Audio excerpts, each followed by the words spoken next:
Abnormal psychology की इस class में एक बार फिर से आप सभी का स्वागत है। और लास्ट क्लास में जैसे हमने somatic symptoms and related disorder को स्टार्ट किया था और देखा था कि सोमैटिक सिम्टम्स डिसऑर्डर क्या है, इसके कितने टाइप्स होते हैं। इसमें मुख्य रूप से हमने इसके 4 टाइप्स देखे थे, जो कि somatic symptoms disorder, illness anxiety disorder, conversion disorder और फैटिटियस डिसऑर्डर के बारे में जाना था। अब उसमें फिर हमने जो सोमैटिक सिम्टम्स डिसऑर्डर है उसको हमने डिटेल में पढ़ा था, जो कि यहाँ पे दिया गया है। तो अगर किसी ने नहीं देखा है तो वो प्लेलिस्ट में जाएं, 4th सेमेस्टर न्यू बैच के नाम से एबनॉर्मल साइकोलॉजी का प्लेलिस्ट मिल जाएगा, वहाँ से वो सभी वीडियोस देख सकते हैं। और जिन्होंने देख रखा है तो आज यहाँ पर हम बात करेंगे इलनेस एंग्जाइटी डिसऑर्डर की। तो स्टार्ट करते हैं आज की क्लास। इलनेस एंग्जाइटी डिसऑर्डर, रुग्णता चिंता विकृति, इसे बीमारी चिंता विकार के नाम से भी जाना जाता है। और DSM-5 में ये नया है, मतलब DSM-4 में इस नाम से कोई डिसऑर्डर नहीं था, लेकिन DSM-5 में इसे जोड़ा गया है। और इस नए पहचाने गए विकार की जो खासियत है वो ये है कि इसमें लोगों को किसी गंभीर बीमारी के होने या विकसित होने की अत्यधिक चिंता होती है। मतलब उन्हें या तो ऐसा लगता है कि उन्हें कोई गंभीर बीमारी हो गई है, अगर नहीं हुई है तो उन्हें ये फीलिंग आती है कि आगे चलकर भविष्य में उन्हें कोई गंभीर बीमारी हो जाएगी, और इस बात से वो अत्यधिक परेशान रहते हैं। अब वो परेशानी कई बार चिंता के रूप में रहती है, वो चिंतित रहते हैं उसको सोच के, या कई बार देखा जाता है कि वो परेशानी चिंता तो रहती ही है और इसके साथ साथ विघटनकारी हो जाती है। मतलब उनका जो बिहेवियर रहता है उसको भी वो डिस्टर्ब करने लगती है, माल फंक्शनिंग बिहेवियर होते हैं। मतलब उनका जो डेली रूटीन है वो भी उससे प्रभावित होता है, वो इतने ज़्यादा चिंतित रहते हैं। जैसे बार बार उन्हें वो चीज़ें आएंगी दिमाग में, तो उनका जो काम रहेगा, मान लीजिए कोई स्टूडेंट है तो वो पढ़ाई नहीं कर पाएगा, कोई ऑफिस जाने वाला व्यक्ति है तो सही से ऑफिस के काम नहीं कर पाएगा। बार बार उसके दिमाग में वही सारी चीज़ें चलती रहेंगी कि कहीं मैं बीमार नहीं हो जाऊं और या मुझे बीमारी होने वाली है, ऐसी चीज़ें देखने को मिलती हैं। लेकिन फिर वही बात आ जाती है कि सिर्फ ये सिम्टम्स देखने से ही हम किसी पर्सन को एंग्जाइटी डिसऑर्डर, मतलब इलनेस एंग्जाइटी डिसऑर्डर के अंतर्गत नहीं रख सकते हैं, क्योंकि इसके कुछ प्रमुख लक्षण या कसौटियां हैं।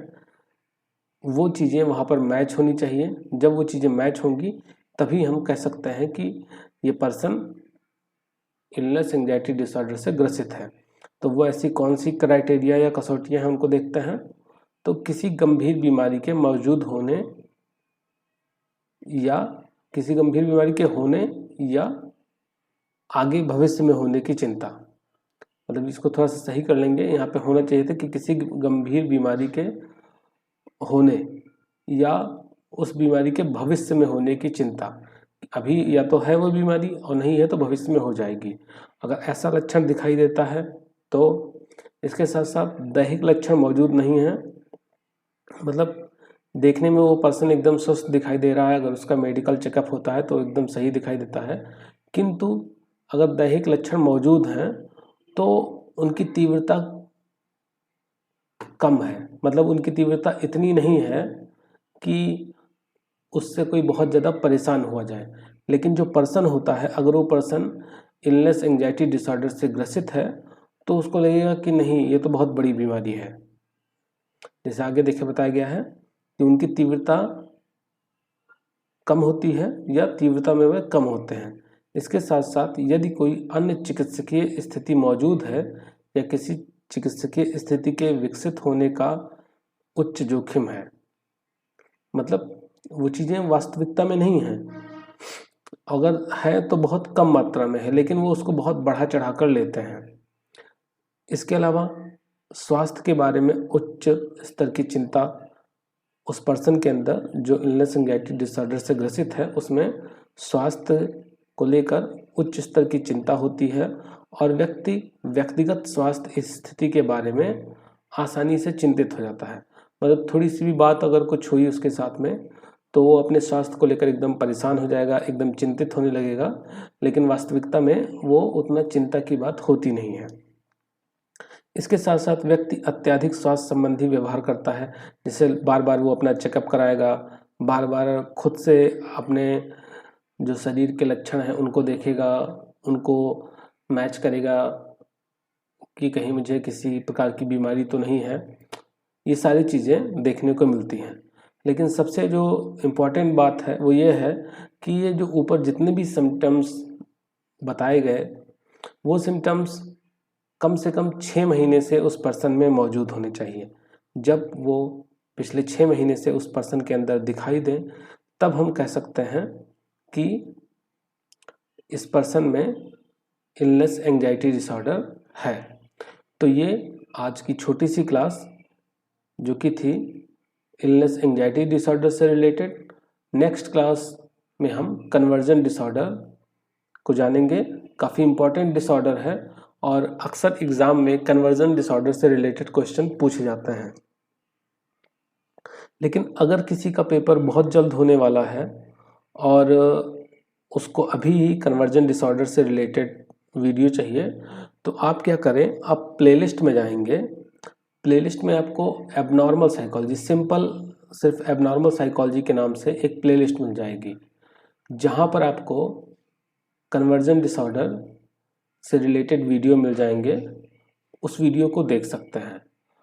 अंतर इतना है कि वो जो डिसऑर्डर है वो DSM-5 के अकॉर्डिंग है, बट काफ़ी कुछ चीज़ें सेम है, सिर्फ नाम का अंतर है DSM-5 और DSM-4 में। तो वो जो वीडियो है वो DSM-4 के अकॉर्डिंग है। ठीक, अगर आपके सिलेबस में DSM-4 है तो आप उस वीडियो को देख सकते हैं, और अगर आपके पास समय है तो 1-2 दिन का वेट करें, बहुत जल्द उसकी भी क्लास आ जाएगी। तो मिलता है नेक्स्ट क्लास में, तब तक के लिए धन्यवाद। आपके इस चैनल पर अब तक सोशल साइकोलॉजी, समाज मनोविज्ञान, साइकोपैथोलॉजी या मनोरोग विज्ञान, बेसिक साइकोलॉजिकल प्रोसेस, सांख्यिकी, स्टैटिस्टिक्स, रिसर्च मैथोलॉजी, शोध अनुसंधान, इन सभी से संबंधित नोट्स के वीडियोस अवेलेबल हैं। इनके साथ साथ MCQ टाइप क्वेश्चंस भी, ऑब्जेक्टिव क्वेश्चंस भी, जिसमें सोशल साइकोलॉजी से रिलेटेड, एबनॉर्मल साइकोलॉजी से रिलेटेड, पर्सनालिटी मेंटल टेस्ट से रिलेटेड, स्टैटिस्टिक्स, सांख्यिकी से संबंधित, रिसर्च यानी शोध से संबंधित, गाइडेंस काउंसलिंग, परामर्श एवं निर्देशन से संबंधित, इन्वायरमेंटल साइकोलॉजी और लास्ट में साइकोलॉजी प्रैक्टिकल से संबंधित कंप्लीट वीडियोस चैनल पर मिल जाएंगे। आपको इन वीडियोस के लिए सिर्फ यहाँ पर जो आपका वीडियो के नीचे टाइटल है, टाइटल के सामने आपको डिस्क्रिप्शन का एरो दिख रहा है, इस एरो पर आप क्लिक करेंगे, नीचे आपको सभी प्लेलिस्ट के लिंक प्रोवाइड हैं।